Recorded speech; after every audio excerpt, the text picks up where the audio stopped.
everyone. In case we're already live, I'm gonna check, of course. Today we have one of our painting winners, Theo from Nicosia, right? Absolutely. And we will be having a little discussion about painting, which is one of our main core topics in the community. You actually won our second painting competition. We've had one before that, which was won by um, Zach from Limassol. So yeah, you won two out of the three categories. So we'd like to kind of go into that. Before we actually get into anything, I'd like to ask you maybe some general things like when did you start painting in your eyes? Um, why did you start? And yeah, what was the, let's say, journey from you going to like I started to I really like this and I'm good at this because maybe I should show the stream your fantastic artwork. Let me just see how do I add that. So here, screen share, boom. So this is one of your submissions, right? Indeed, is the my Science of the Flame for the Warcry game, which Yes. we got to play quite a bit when it first came out. Yeah, we see there's like 10 minis, I think. But I mean, the moment I saw your two submissions, I was like, these two are going to win. Like in my mind, I mean, I wasn't the judge, I wasn't the one who decided, but these were Oh, among the top. So yeah, we have this thank and you so much. It's such a nice thing to say, and thank you so much for your kind words. for me even better. Like these are great, but this one, this one, this Oh, one takes the the cake for me. Cygor. Like I'm gonna have to ask you how you did the like the blue magical effect around the rock and the like I guess around his hooves where he's stepping because Mhm. that's just well I would love to be able to do that. So yeah, but let's go kind of to basics. Again, Sure. when did you start or when and why and how was your like journey of kind of improving in painting? Yeah, absolutely. Well, first of all, thanks a lot for having me on, Vlad. It's a great pleasure to be here with you. So really, the whole painting thing with me started roughly 25 years ago, I would have to say. Okay. And I was quite young back then. And the main reason I really started was because it was exactly at that time that I got to find out about Warhammer. Okay. And I'm talking about Warhammer, the old world before the old world. So I'm talking about like something like Fantasy Warhammer battles like 5th that, edition. or Sorry? was it called fantasy battles then, or is that later? Yeah, that was like Warhammer Fantasy Battles, and precisely I hopped on the hype train. I Yeah. think it must have been like maybe 5th edition Warhammer. So I remember there was like I saw the books, I saw the artwork. I kind of got around the basic concept of the game, and as soon as I got to see these things, I knew it was something that I wanted to do. Okay. And it so just happened that there was this really tiny shop downtown Nicosia that was selling some miniatures, some plastic monopose miniatures. And Okay. the first pack that I ever got was like these dwarfs, which was like monopose dwarfs. All of the dwarfs were like holding like their Probably axes their above arms their were like heads. this. Exactly, yeah. Yeah. So so like I painted the first couple once, and and we were using like enamel paints back then. Wow. So that was pretty crazy, I have to say. And I remember when I painted like the first couple of dwarfs and I proudly displayed them to my friends. They're like, "Are these guys going to a carnival party?" Like, Okay, I because see. every dwarf had his own like fashion tastes and opinions Yeah. about the suit that they would be wearing and stuff. So that was kind of like when I got started, mostly because um, it was just so exciting to know that this game that we started playing, there Yeah. was actually a shop in Cyprus that were selling even very basic things like back in the day. And obviously, the budgets were not so great back in the day. We were like high school kids, so whatever money that we could afford from our allowance, that would go towards miniatures. And then really, I started getting more and more into it as the years were passing by. Okay. Was the game your gateway to the art side of it, or were you into art before that in another way, perhaps? I don't know. In school, maybe, or you went to some art lessons or something like that, or was really the game the thing that got you into it? Yeah, yeah. It was. I don't have like any artist background Yeah. or any official training. Like I'm a true amateur, what you can Yeah. say. Yeah. And initially, I got into it because of the game. It's mainly because of my group of friends. It was a bunch of kids that we used to play basketball together back in the Okay. day. They were into fantasy stuff as well. So because they started playing the game, I hopped on with them, and I got to find out about the hobby collecting and painting aspect. Okay. And now I would say that I transitioned because now with, as we grow older, you have like responsibilities. There is like personal life and work life coming in the way. So I don't get the chance to attend so many tournaments anymore or even play like more casual games. And I would say that maybe 90% of my hobby time now is dedicated to painting, whereas like the rest of the 10% maybe is like to gaming. Yeah. Even though we do still that same group of friends that I'm telling you about, we've kept together like throughout the years, and now we've been meeting like judiciously twice a week for Wow. decades now. Twice a week. And That's then. twice a week, yeah, we we have either we have really really strong negotiation skills or very understanding wives, Yeah. which is probably Yeah. a bit of a combo That's of both between uh, both. good skill to have. Yeah. Good skill to have. And what happens is we usually transition, like we'd play a game for like maybe 6 months to a year, and then we transition to something else. Yeah. So what we're currently doing now is we're playing D&D. Cool. But before that, we played like Gloomhaven for a bit, and before that, we played like for about 6 months. We were doing like weekly old world games because of the hype and the nostalgia. Like as soon as it Of came course. in, Yeah. we're like, let's relive our teenage years, again. And So, you had the models already, I guess, right? oh yes, yes, and I'm still So I'm still going through a pile of shame, a backlog of gray stuff. I'm wow. talking about 80s, late 80s and early 90s metal miniatures. Wow. And one of the latest things that I finished, and I still haven't shared that with the world, is an old school Chaos Sorcerer on Chaos Dragon, all metal. Wow. So it's like it puts you like in this really cool, and I would have to say like a privileged position because I have like all these old school models. Yeah. They were lying there for decades, and I'm just digging them up now because of this renewed energy that I have like for the hobby And they're and very this unique. passion. They're a Yeah, complete they've got a lot different. of character. Yes, yes, yes, they do.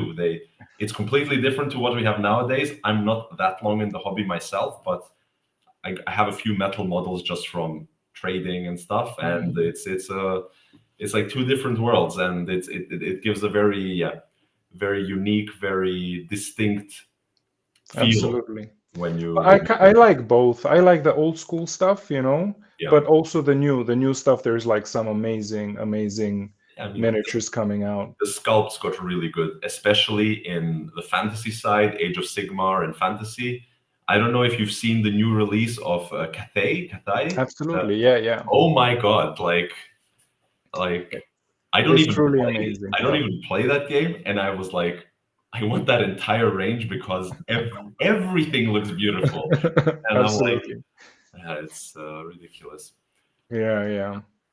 I wish they also come up with a Kislev army, and as soon as this friend of ours in the playgroup shared the Cathay army with us, and the first thing I told them was like, man, I really wish Kislev would come out. And then they share like on WhatsApp, somebody sends me Kislev. Games Workshop announces Kislev, and then it dawned on us that it was the 1st of April, and they started posting in the old world Facebook Yeah, group sad. that probably like it's probably like a host, and Games Workshop is like pulling our leg. And I'm Yeah. like, damn, man, these guys are evil. So, Yep. Yeah.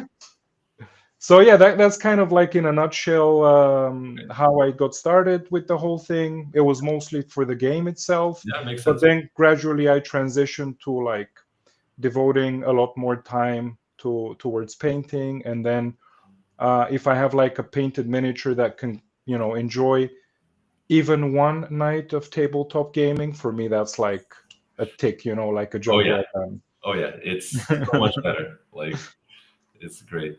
So how would you then well, let me put it this way. Maybe this is a bit simpler.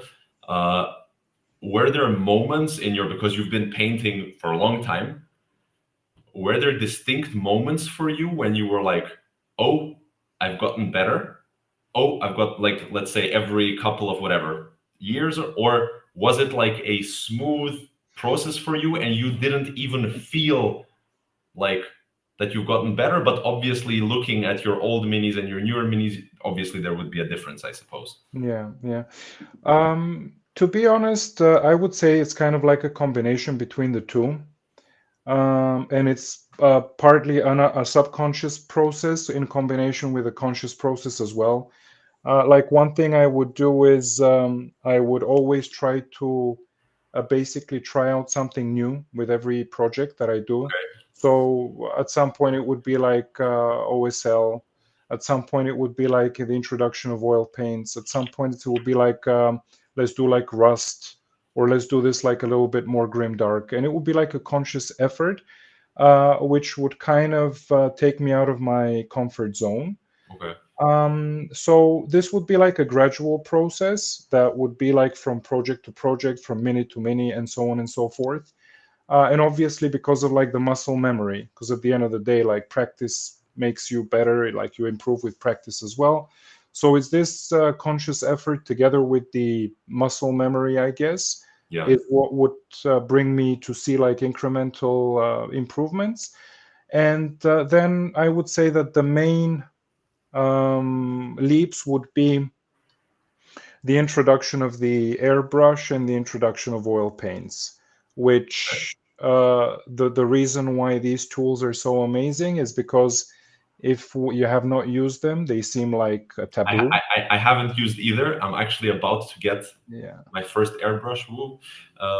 But oil paints, for example, I've heard people using them, but I think it's much more rare than Mhm. any other style. So yeah, I'd love to hear more about them. Absolutely. And if you need any help, I mean, I'd be more than happy to share all the knowledge that I have. Awesome. Maybe, Um, I mean, I'm just saying it now. We don't have to promise or anything, but maybe we do some kind of a, I don't know, if you're interested to do some kind of a workshop for the community or something, we could, if we can that's organize something like that. that would actually be a pleasure for me, and I'm honored to hear you even suggesting that. I So mean, look, definitely. I don't know how familiar you are with like the Warp gaming community all in all, right? But we just basically started. It was two guys who wanted to play Warhammer with more people, and then from Warhammer it became D&D and fantasy, and it branched out to all the games. And it was always like the kindness of the community that helped grow. Like back, like we just started sort of right after COVID, and we didn't have a location to play games in. So one of our friends, he owned a barber shop, and after closing at 7 p.m., we would go to his barber shop and host events for games and stuff. Like it was just, it was so yeah. And then Just people, like every beginning, an amazing like oh yeah, story, you know. yeah, like whatever. Microsoft or Apple started in a garage or whatever, so we started in the Exactly, barber exactly. shop. But And yeah, like I mean, I've been following you guys, and all kudos to you, because I feel that you are doing great things for the community locally, and the most important of all is like you're a positive bunch of people. You know, I've met some of you, and you give out like this positive vibe, which I think is the most important thing, because the reason why people go to a hobby is so that they can feel like a welcoming kind of a sense of a welcoming community where they can, and everybody's got their reasons for doing that. Maybe they want to Sure. escape like their everyday routine. Maybe they want to add some color to their life. Maybe they want to, deal with certain problems or stress, anything. And for the reason I'm saying this is because throughout my hobby journey, the hobby has been there to, help me through thick and thin. And I'm not exaggerating when I say that. You're not the first person who tells me this, and it's amazing. But yeah, like you, it's especially painting, specifically painting. Yes, yes. It's such a. I know some people who don't agree, but they're afraid of painting. They're stressed by it. They're perfectionists, But with most people, the painting is like a way to just put your attention on one thing, switch off the rest, and just be there with the mini and the paint. And it's yeah. I just I had a discussion completely this agree. morning with my girlfriend. I told her I paint not because I want to do. I just paint so that I just switch off everything else. I completely agree. Oops. We had a drop. Let's see. I think I'm back. Yes, you are back. That was All right. yeah. So Yeah. I Just go through I go through stints of like either painting. So it's either going to be painting or it's going to be video gaming yeah. with on the Xbox. So I noticed that during the stints that are painting stints, I'm a lot calmer than during the video game stints because like they Video have games are painting kind of. infuriating. No, I'm like the rage is something that I left behind in my late 20s, Okay, so there is none of that anymore. that's good. But definitely, like you don't get that zen feeling as you do No. with painting. But yeah, just to get back to what we were originally discussing here, Yes. the main leaps were the airbrush and the oil paints, and the fact that and how liberating it was when I actually tried them out. Like you get to try them out and you say, okay, I see that there is like a certain skill, a threshold there that you need to kind of defeat, let's say, or conquer in order for you to get into it. But then you start reaping benefits which you can't possibly get like just with the brush. There would be people that would tell you you can do everything with acrylics and the brush, and I totally agree. It's just the airbrush lets you do smoother blends faster as Yeah. well, and the oil paints Yeah. is there is a specific technique, and I had to do like a lot of studying Yeah. for oil paints. But then they also let you do some things which for acrylics, it's impossible to do it. Like for instance, with acrylics, they Hmm. would dry out in like a matter of a few minutes, like a minute. With oil paints, they're there and they will, if you want to leave the mini there and come back in 6 hours and work on it, the oil paints will still be malleable. You'll still be Oh able to wow. work with them. So So like that's for truly blending and amazing. stuff, yeah. Like For blending, obviously there is specific techniques depending on what you do want to do. Like if you want to do some smooth blends and you want to get like opacity, there hmm is different techniques than if you want to do like a wash. And I can guarantee you with absolute certainty that any oil wash will beat Agrax Earthshade and Nuln Oil, any okay. of these. I mean, I Okay. still use Yeah. these are like the go-to washes that everybody uses, but there is many benefits to using oil washes, like the fact that they actually look better if you apply them properly, and the fact that you can work with these washes a lot after you have applied them. So how Uh, do you actually, I mean, is there just a super long drying time, or is there a specific way how you make sure that the paint stops being malleable? Because at some point, I guess you don't want it to be anymore. well, yeah, you can use a hair dryer Okay, so it's to actually help drying it speed up. Yeah, actually drying it. But if you would like, if you water it down, it. Yeah. you don't actually water it down because like oil paints and water, they don't blend at all together. Yeah. So you kind of need like a solvent to water down the to dilute the oil paints, which is like white spirit. So I use like white spirit. And essentially, when you mix in the white spirit, depending on the consistency, you'll get a wash, right? Okay. And then what you can do is you can actually rub off the parts of the paint that you don't want on the model with like a makeup sponge. Okay. Okay. And then after you're done, you can basically apply like some hair drying uh, techniques, and then like the paint will just dry. Afterwards, what you can do, like another thing is that you can put like acrylics. Then on top of that, you can apply oil paints, and they will not interact at all with the acrylics. So you won't. There is Cool. not. There isn't like that fear of you like potentially destroying or like messing up any previous work that you've done. Yeah. And after that, what I would do personally is like after I'm done with the oil paint, so I could apply like an oil wash or something like this. I Okay. would seal. I would seal the model. So I would use something like a varnish, like a Yeah. matte varnish, Mhm. and then I would apply like some more acrylics maybe, or some metallic paints where I actually want the shine. So I would apply like these types of paints after I've applied the seal, which is matte, because I don't want to dull down the metallics, the shine of them, the true metallics. I'm talking about the true metallics, like Stormhost silver Yeah. Yeah. and Yeah. all these things. Interesting. Yeah, and again, I've heard about oils, but I'm like zero knowledge about them. Like, I'm the kind of guy who does, like slap chop painting, like make some layers, contrast paints, and I'm a happy guy. So Yeah, but you're saying it as if you don't need any skill or effort there either. I mean, slap chop. it took some time. It wasn't like this, but yeah, I would consider myself a lazy painter, not So, necessarily bad, but mm, lazy. well, I mean, look, it's that's why you've got like these tools and techniques.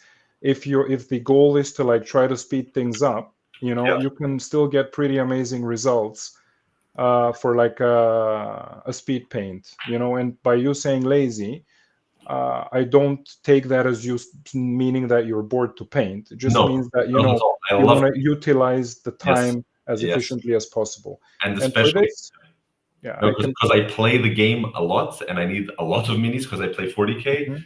Sometimes it's like you have to paint your whole army, and then it's like you try to find the most time effective way to paint the mini, and yeah, Yeah, that's there's quite a few speed painting techniques that can yield great results as well. yeah. So, but yeah,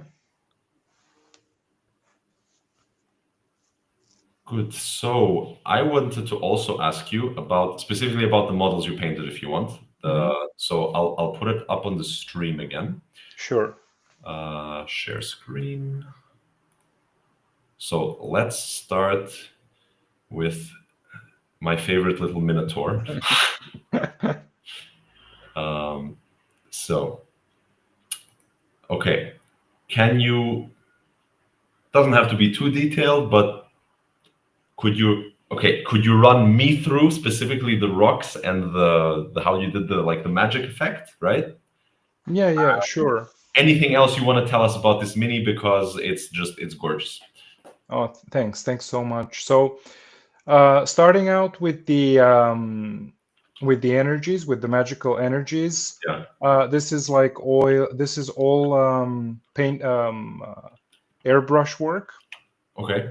right? So what I would do is I would simply focus on the source of the energy, where naturally the light has to be brighter. So if you see like right under his hooves, Yeah. you've got like this little So, bit of like white where it can kind of shows that where he's stepping on the floor is right. kind of like the most intense, and then it dissipates, like, so it's essentially it's like an OSL effect. And I chose like a nice pale blue to go for the magical energy. If you also see, he has a bunch of trinkets on him that also kind of seep the same magical energies to give it like some consistency. Yeah. So, but the feet and like the base, that was done with like airbrush. And to get this effect, what you really need to go is you need to get the direction right. So you just don't spray top down.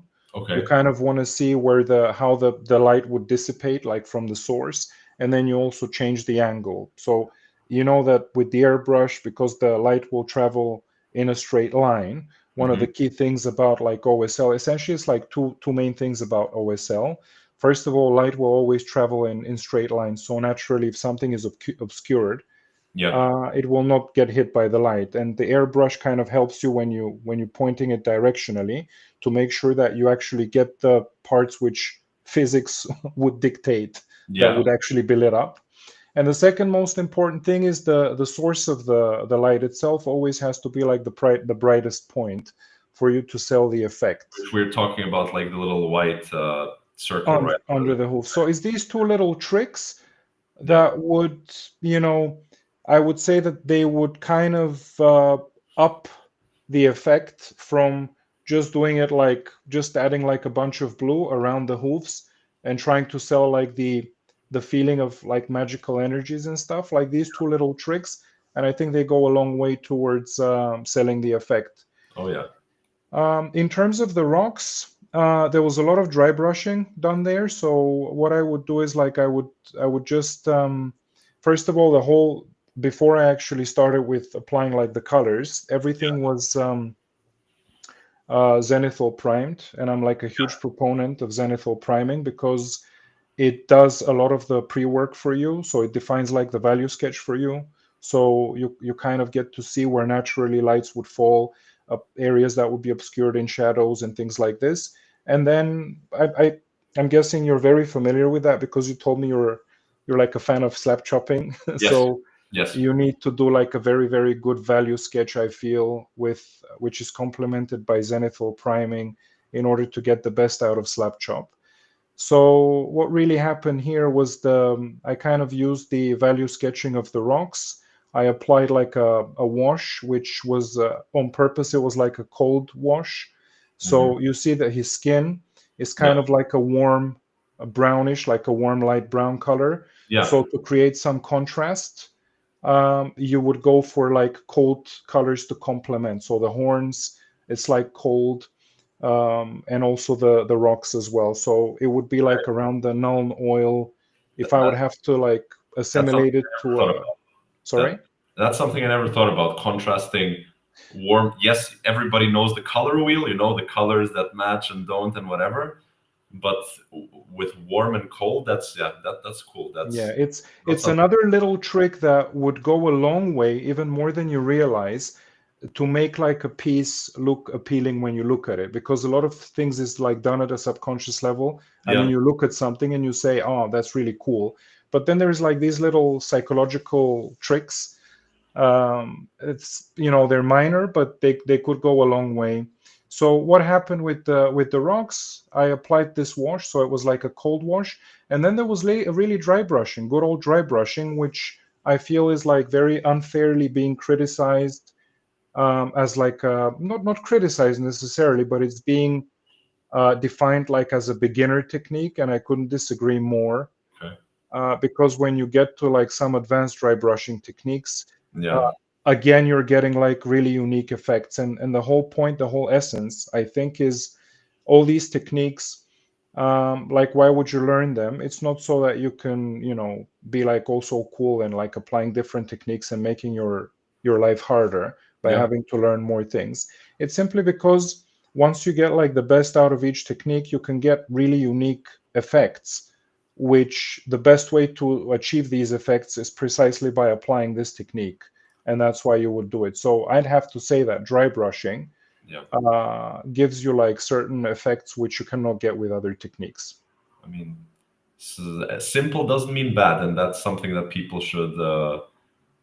And yeah, as you said, apparently there's a lot of dry brushing techniques. For me, dry brushing is one thing, and I love to dry brush. It's one of the things that really helps.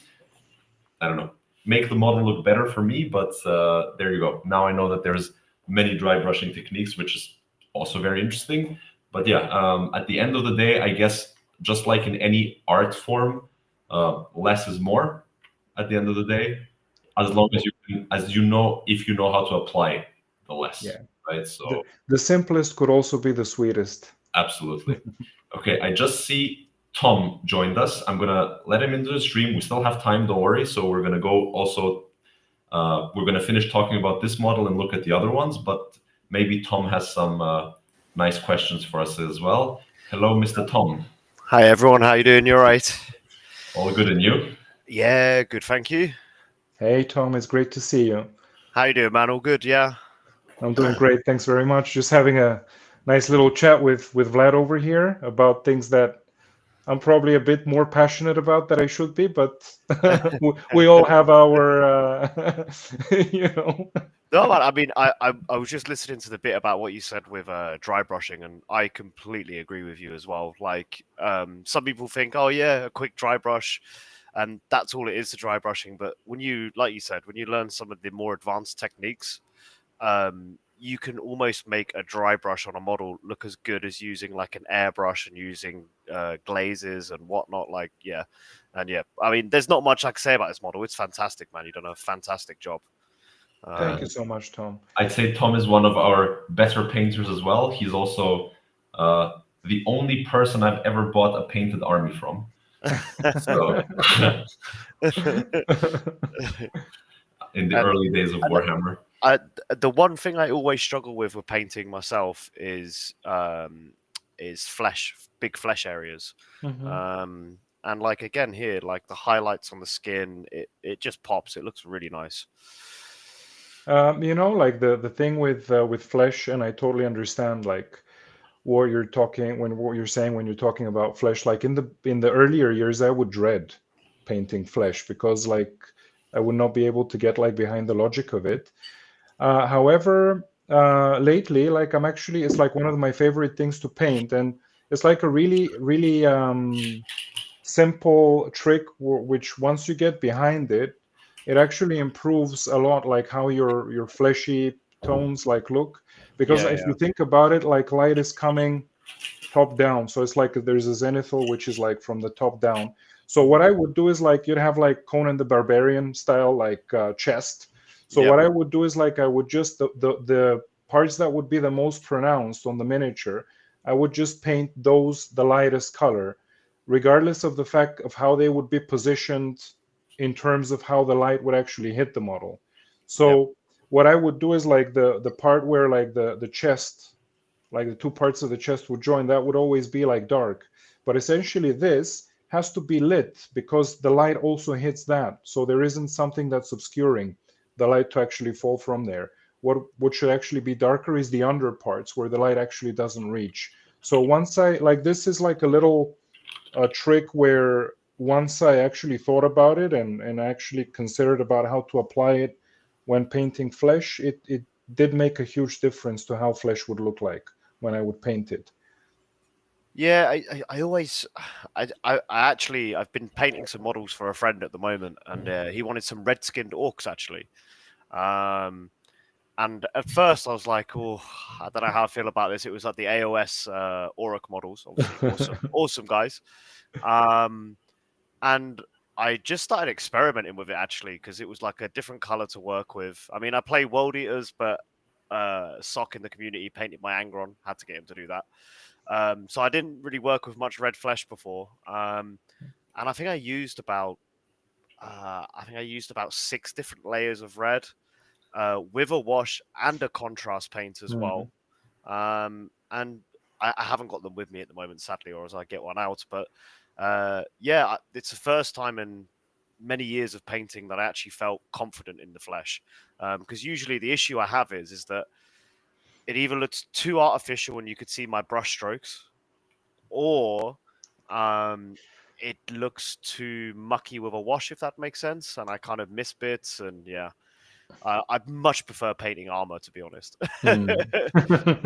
You're an armor type of dude. But Our yeah, look, I mean, just to make you feel like better about the whole thing, like red is actually very difficult color to Yeah. paint on flesh because red can very easily turn into pink if you're not careful. So you don't want to have like some pink orcs, you know? Yeah. Because you like when you mix red with white, if you try to get like a lighter shade, that guy kind of It goes actually to a turns into pinkish pink. tone. Yeah. So what I would do is like I'd mix some yellow in there as well, trying to play like around with the color spectrum, something between like pink like orangey, but not Mhm. quite, just to get like a lighter shade of red, like if you don't have the Citadel paints, obviously. But yeah, I don't know. It sounds like a nice little project that you've got going on there. Yeah, once I've got them done, I'll get some good images and I'll send them into the group for some feedback. Something a bit different, but yeah, I'm enjoying it.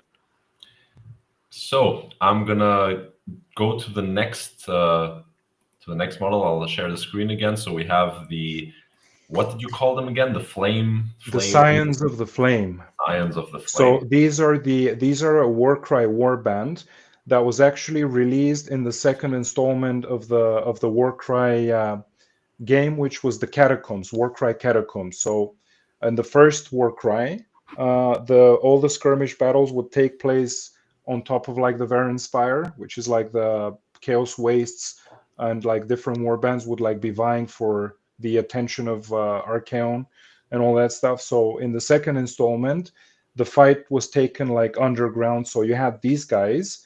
And the complementary warband that the starter set came out with was the Khainite Shadowstalkers, which is like Dark Elves essentially. But yeah, these guys, for me, like I fell in love with the miniatures like as soon as I saw them, and I said like I need to have these guys and I need to paint them. And for me, like if I like the models, it kind of gets like the creative juices flowing a bit Oh, more, you and you I can get to see that. see. You can see that just by looking at them, dude. Like I could see that you've had a hell of a time painting these guys, in a good way. Yeah, thanks so much. It's like, let's see what we can do with like three basic colors and some minor variations. So cool. I need these guys for basically. I'm also like quite into D&D, and then I make like my own homebrew and stuff. And I have a faction which is well, it's like called the Inquisition of Flame. They basically sort of they fight Ooh, demons and stuff. So these guys are perfect. They're like all yeah. about fire, and they would really work for that.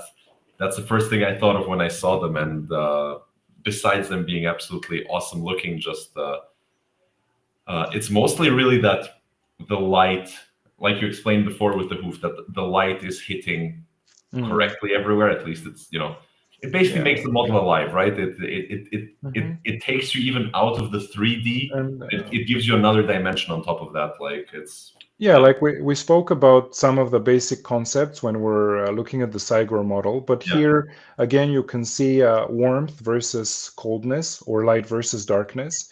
yes, So this contrast, it kind of creates a more dramatic feel to the miniatures. So when you're looking at them, it's like kind of like if you can also get like a sense or a feeling of the setting in which the miniatures are, then that also like that adds a lot. And you can get that by light, darkness effects, or so you can get like the atmospheric effects. Obviously, the bases, which I mean, these are the signs of the flame, so it only makes sense that they're like freaking standing on like burning yeah, flames and lava, and they don't really care about that. And also you can do like obviously you can do like weathering effects as well. But like for example, this is like a case where less is more, or like the simplest is also the sweetest. Is this would be like a type of a paint job where if I also went like weathering effects, it would be like a bit too much. So you just kind of decide on the direction you want to go when you're creating like the drama, or the dynamics, let's say, of the models, and then you just follow that path and you hone in on that image that you're trying to convey. And this is really what I think I did with these guys, like light and darkness. Obviously, like they're like in a dark dungeon, they're in the catacombs, yeah, but there is like they're standing on lava, and then they have these flame sensors that they're carrying as well. There's like freaking swords that are on flame. So it was just like too much not to play around with these OSL opportunities there. And I'm actually it actually turned out. It was like this because we talked about fear, like in the beginning when I started the work, I felt like the idea would be like way too ambitious and it would just turn out into like some kind of a nonsense. And but I was like quite happy with the end result when it was all done. Well, I love this kind of style of miniature because I actually done something very similar with Toffee from the community. I painted a lot of his Death Guard army for the GT that we previously had. And okay, I didn't go quite to your extent. I just quickly used an airbrush to do a similar effect. And I think it just looks so much better on the table as well when you're playing the Yeah, game. yeah. And it really just suits like the style that you've gone for. With like Mm. obviously this faction all plays with flame weapons, and it just plays on it even more. Yeah, And yeah. I think a lot of people forget as well. Like it's great painting something, you know. How can I put it? As a display piece, like the browns are browns, the silvers are silvers, and but in real life, you'd probably see it more like this with the lighting if you're in like a dark dungeon, Mhm. like you said. And yeah, I just think it's a really cool scheme. Yeah, and plus when you put like a bunch of models together and you follow like this consistent painting scheme, like they look great on the tabletop, you know. Yeah, Uh, like I as I say, I kind of cheated for our GT. I think I Zenithal primed all the army, so then black and then a white from above, and then I got like a dark purple from underneath, and just started working with a purple, a pink, a blue. And then from above, I went orange and then slightly yellow and slightly lighter.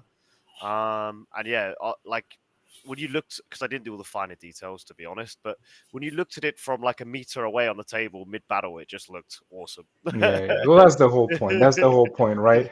And so yeah, that like this was the idea behind these guys as well, like something which was like seemingly very simple to try to bring like a good result and like a good effect out of that. And it kind of goes along with like the next point I wanted to make as well, continuing from the previous discussion when Vlad asked me about like the progression and everything. uh, I feel that, you know, like I could see changes in the skill level when I would actually look at a piece. I would appreciate its beauty, but I would also be able to understand how it was done. So I would be able to dissect like the steps that maybe the painter went through the in order to do it. So it wouldn't be like a complete mystery. Obviously it would not. The good thing is that it doesn't detract from like the beauty of a piece. I'd still be able to look at a piece and appreciate when it looks well. It gives me like that cool, awesome feeling when I'm looking at it and I'm appreciating it as like true art. But at the same time, I also have the ability to dissect like maybe the steps or try to figure out how to replicate the effect if I can't follow, like if I'm not good enough to follow the exact same techniques, maybe I'm able like to replicate the effect as well. So it's a fun when you see it happening, and probably like you guys have experienced it as well, like looking at a piece. It's like it's a really cool thing when you realize it's happening. It's like, the guy did that there. I see what you're doing there.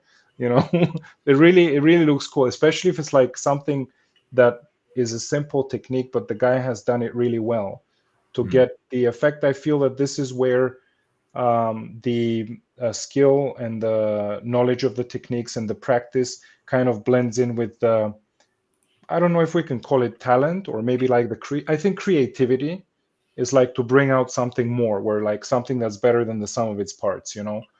That's also what I noticed before when you're talking about it. It's not just, for me, painting is still apply color, make it look like what I want it to look. And you were already going like, I want to convey an emotion. And, I'm also somebody who is interested in music and different kinds of arts in general. So I totally get what you're coming from. I acknowledge that I am not there yet, but it didn't even dawn on me. Obviously, why do people look at paintings in museums? It's to either what you said, to study the artist's style, to understand what he was doing, or simply to be inspired by the emotion the artist was trying to convey. And why the hell should we not do that with our minis if we can? Mhm, Like, mhm. And you to know, it doesn't all have to be like some crazy theater of the mind, yeah, insane stuff, because we guys are visual types anyway. So yeah, what I would always do is I would always use like, how do you call it? Like I'm not a model, but this word always escapes me. When you're looking at an example of what you want to be doing, so it could be like, let's say I'm painting like a Viking. I would bring up like images of Vikings. I would save the Oh, best ones. for like inspiration kind of thing. Yeah, like Yeah. there's like a special word for it that just escapes me right now, and I feel really silly about not remembering it. It's fine. You'll remember it right after the stream. So Send a message in. a refer I think it's a reference or no, Yeah. no, Yes. Yeah. Reference. something Yeah. like this. So yeah, like so here with these guys, I had like a bunch of burning artworks, like it would not necessarily just be other miniature art, even though if I find something that I find really inspiring, I would just look at that.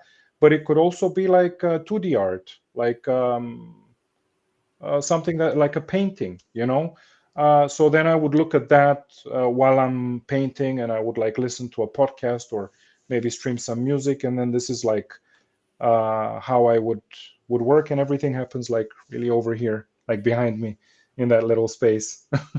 Awesome. So Theodoros, I don't know if you saw this yet. I wanted to show you. Let me close this.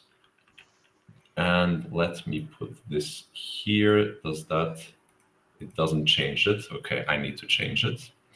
Replace, there we go. So I don't know if you've seen this. This is on our website. Oh, Yeah, that so looks magnificent. we have a little Warp Gaming Hall of Fame. Maybe some people are not aware of that yet. Oh, that's Where so awesome. we will be immortalizing, the achievements of our community in different ways. See, that's why you guys are so cool. That's why you're doing great things, because it's like, like maybe 10 or 15 or 20 years down the line, the younglings will be looking back in awe, and they'll yeah. be saying, man, this is like the true OGs, the legends of the olden times. Exactly. As you can read here, legends are not born, they are forged in the heat of battle. So, so epic. So we'll also, Panayotis was the other paint winner for the individual model. We'll have him hopefully on a stream soon as well. But here we have your two forever immortalized best painted team and best painted monster vehicle. I guess here we have links to your Instagram probably. Yeah, which, that's right. That's Mortigar Minis. We definitely recommend. So yeah, there we have some other stuff, but yeah, I wanted to show you in case you didn't see this yet. Thank you. Much you can show this off to all your friends now that you are immortalized on the Warp Gaming Hall of Fame forever. And yeah, basically. Thank you so much. Thanks so much, guys. I really appreciate it. You're very. I think we definitely need to throw some past achievements on there as well, because I'm going to be taking it chill this year. Yeah. Yeah. No, we have some more. You see, we have a bunch of different stuff here, but yeah, we're working on it slowly. No, it's cool. It's very cool. But yeah, everyone's. Tom, do you mean that you want your achievement for having tried every Warhammer army there is? Pretty much. Hey, we'll think about it. I won best painted once, but I wasn't using the army that day, so I didn't get the award. But it was my army. That's true. That's true. So, Theo, we hope to see more of you to join future competitions. I hope that I'm going to be able to make a like a little workshop with you, like we said. That would be super awesome. Yeah, I think it's a great idea, and thank you for like bringing it up and suggesting it. Like it could be like in the form of a workshop, or even in the form of like maybe. And I'm just like I'm thinking on the go now, like brainstorming along with you. Kind of thinking. And like unfiltered, like maybe even have like a bunch of like maybe short videos where we can showcase like a technique, like kind of speed it up a little bit. So because a workshop is like a long form kind of so yeah, maybe we could mix and match, but I'm definitely cool. I'm definitely open to these sorts of things, guys, because when you work as a team, definitely you can also overcome like some personal limitations that you have as well. So And you can help me get better at fleshy stuff because I'm doing plague bearers at the moment. I don't know if that's ooh, focusing. uh, I've got 30 on the go at the moment. I'm doing each squad a different fleshy color. That's the plan. nice, nice. Rotten flesh, rotten flesh. If there is anything that I like more than regular flesh is rotten flesh. Nightmares. All right. Good. So, Theo, any closing words you'd like to tell us before we jump off to our next topic, which will be our GT coming Once 2 months? once again, thanks so much, guys, for having me. For me, it's like the hobby is something that helps me remain young, remain sane, remain happy and calm. I mean, you started 25 years ago, so you can't be more than 28, right? Oh yeah, for sure. I learned how to walk and then I started painting. Exactly. And it's like it's an ongoing journey. I mean, I started painting before social media. Now there is social media, so not only do you get to paint, but you also get to share it with people. So it's a really awesome feeling when like somebody sees your work and then they're like, "Oh, how did you do that?" And then like for me, like one of my favorite things is because I'm an educator by profession. I teach at the University of Nicosia, which is what I do to, actually earn money. Buy your minis. Exactly. You To should serve just to go into service commission painting. the plastic addiction. Yeah. So like one of the coolest things for me is like somebody reaches out to me and they're like, "Oh, that looks, cool. Like, how did you do it?" And then I'd lay down the steps and hopefully like that helps out somebody else to like achieve the results that they want, get better and get more motivated or get that like sense of accomplishment that you get to feel like after you paint like a model. So I mean I intend on doing this for like I guess as long as I'm able to see and like hold a brush, and I look forward to seeing more of you guys, and like I'm sure that we'll get to see more, better, bigger, and more fun things as well. And definitely I look forward to any opportunities to contribute to the community in any way that I can. That's great to hear. And actually, I will privately be messaging you about some ideas I've had and some questions. I'm sure somebody with your experience can be very helpful in growing the painting aspect of the community. Because believe it or not, I'd say, sure, right now we still have Warhammer 40K as our biggest community game and thing. But painting, I would say, is after Blood Bowl, which is second, is the third biggest community thing we have. So yeah, hoping to chat and work again together in the future then. That would be a pleasure. So thanks so much for having me, guys, and Take care, man. looking Have forward a to good seeing you evening, soon. and Wishing you a good evening. we look forward to seeing more minis. Yes. Thanks, boys. Have fun, and we'll catch up Thanks. soon. Thanks. Bye. Bye-bye. Bye. Alrighty, cakes. Freaking awesome minis. Unbelievable. Yeah, if only we could paint that good. I mean, he has been doing it for 25 years. I'm not that much older than 25, so Yeah, he's got 10 years on me, so there's time to improve. okay, there you go. You still got it. Yeah, he's got about 20 years on me, so I'm still lagging behind. Definitely. Okay, Tom, what's the announcement? What are we doing? Well, I know we've had like a few messages in the Discord and the WhatsApps, and people asking us, when's the next GT going to be? When's the next GT? And it's been great the past couple, because like we just keep growing. We get more people visit us from other countries. Yep. We get people from the community that don't even really play that much competitive, but they just want to have a good time with the guys. And You're getting me hyped already. And yeah, we've got another one coming. Yes, we have the VVV. Let me share my screen.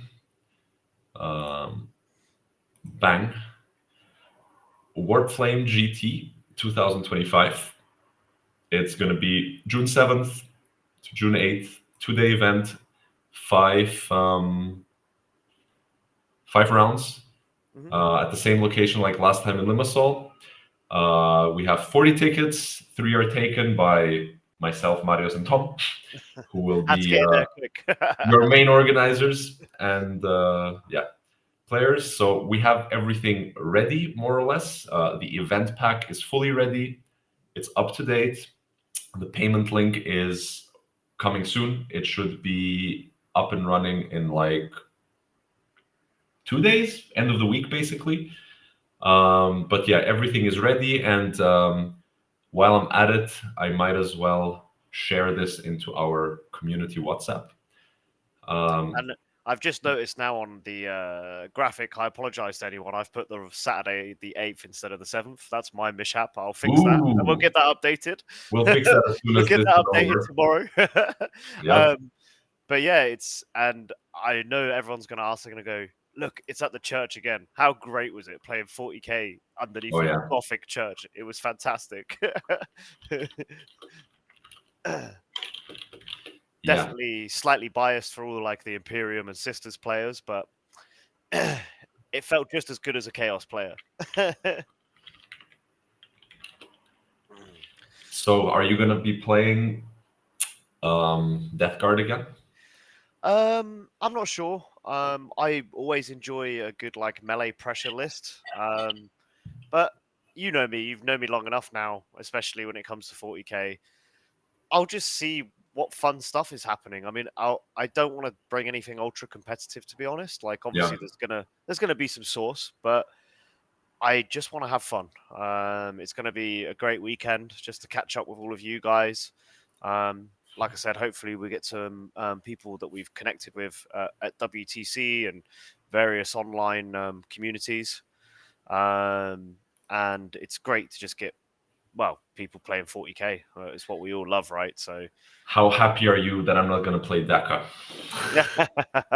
yeah, it's a shame for you today. I mean, I'll briefly touch on it. The army definitely was very, very OP.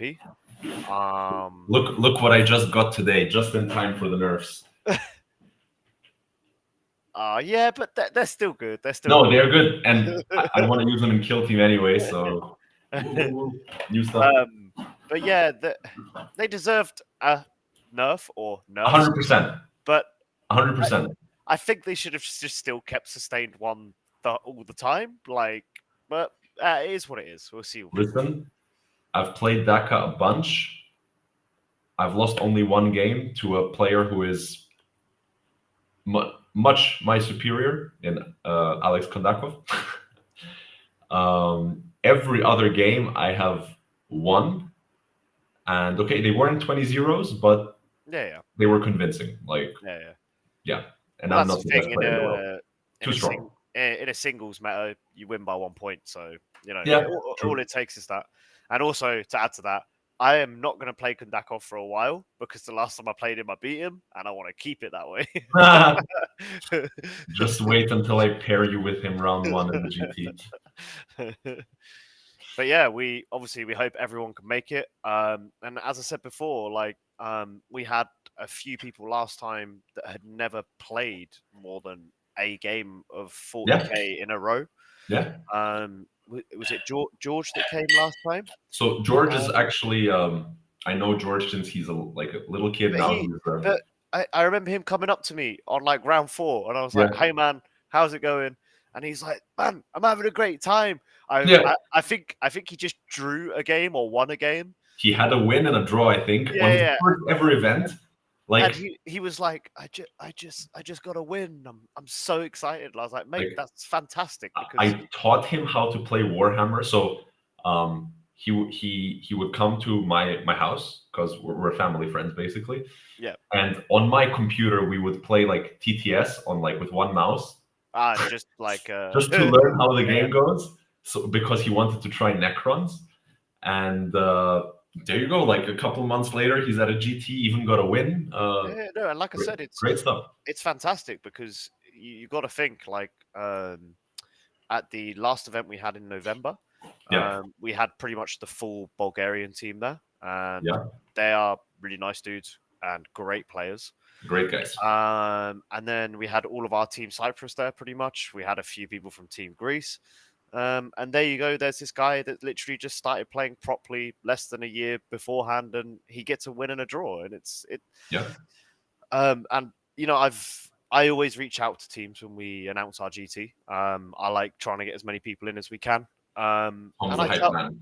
and I tell them all, like, obviously it's a GT, so be competitive, but we're not here to crush skulls. We just want to have a great time. So hopefully, as I said, fingers crossed, we get a few more guys in from several countries. I know a few guys from Netherlands have actually showed some interest.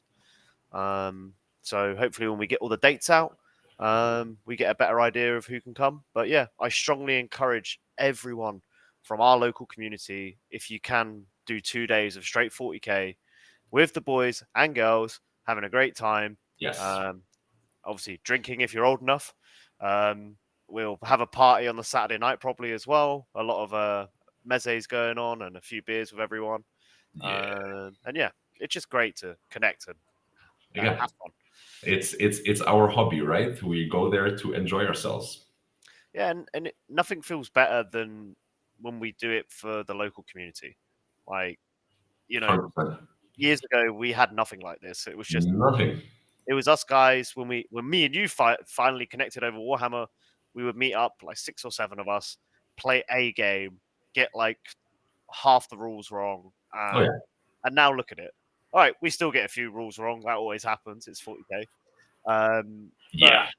But yeah, like it's insane to think that in this exact location is where we used to meet. What it would have been probably 5 years ago, I think. 5 years ago. Yeah. I think it's 5 years ago. Yeah, because I met you during COVID. So yeah. Yeah. And yeah, so there was like 6 or 7 of us, and last GT we hit 40 people. I think we sold all the tickets. Yeah, if we count the people that dropped, we were at 40. So Yeah. there were some drops, of course, due to illness or due to different stuff. But let's see how Warp Flame is going to be. I'm super excited. I can't decide what I'm going to play, if it's going to be Orcs or Marines or something to surprise everyone. You just got to take the Imperial Knights for a spin, I think. Less stress. Maybe. Just go, turn up, and just have fun. Maybe. That's See, not a bad shout. obviously, me and a few of the Chaos boys, we're all getting our codexes soon. So I predict I'll be bringing World Eaters, to be honest. Nice. I'm hoping my kill team arrives very soon with you guys, and then I can come collect that. Spoilers, it did. Oh, hell yeah. So you'll get it too. So I'm going to have to arrange with Liz to take a quick trip to Limassol this weekend. Sure. There we go. we can meet on Saturday if you want. But yeah, guys, any questions, throw them our way. We're more than willing to help. When it gets closer to the time, if you want to try something and you don't have it for the GT, like, I'm sure one of us guys can help you. I think at the last GT, I had 3 of my armies out on boards. Yeah. So just ask away. Try crazy stuff. We love to see it. Like 100%. 100%. Okay, Tom, we've crossed the 1 hour mark. Yeah.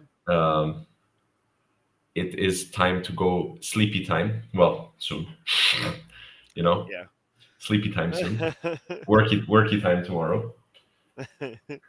But yeah, before sleep, I'm probably gonna paint some more models. I got a little 3D printed loot I just finished the other day. Nice. Yeah. The looters, man. Oh yeah, loving looter. You painted him just to go in the cupboard for a little bit. Yes, that's right. Well, no, like I showed before, I'm doing. Obviously, if anyone doesn't know that's not in the WhatsApp, I just printed a stupid Nurgle Demon army. I blame Mikhail from our local community. I saw it and I was like, that looks so funny. Need to do it. So I'm just in the... wait, let me move this. I'm in the process. Oh, is that going to go into focus? It's focusing on you instead of the mini. Now it's good. I'm painting a load of Plague Bearers at the moment. Nothing crazy. I'm just getting tabletop ready. Contrast paints are your friends when you're painting these guys for your base coats, and yeah, it's just it's quite a relaxing one, to be honest. Yes, it is. I love contrast paints. Goody. So we will actually do another stream with more details about the event. We will also do a stream before the event when we have lists and stuff. So there's going to be some content coming in the next 2 months regarding the GT. Yeah, I imagine we'll do like an army breakdown. Yeah. We'll pick some of our favorite lists. And Yeah, that'll be towards the end of May. Yeah. So let's see how many people register. Hopefully we'll get a lot. And guys, yeah, like register as soon as you can. If you're definitely sure you can make it. Like I said, we hit 40 people last time, so Let's do it again. we can maybe squeeze in 1 or 2 more people. But we can squeeze more. We can squeeze more. Sign up as soon as you can, so you're guaranteed. Because as soon as this is live, well, it's live now. I will be sharing the hell out of this thing across all the communities. So. Let me check if anybody already managed to register. Well, I see Alexander's live in the chat talking about it. So we have 4 people. He's probably signed up, 36 tickets left. Get on it. Quick, guys, while you still can. Okay. Cool then. That's it from me. I wish you a good night. I wish everybody in the community who's watching a good night, good evening, and we'll catch you soon. Yeah, everyone take care. Have a good evening, and we'll see you all soon.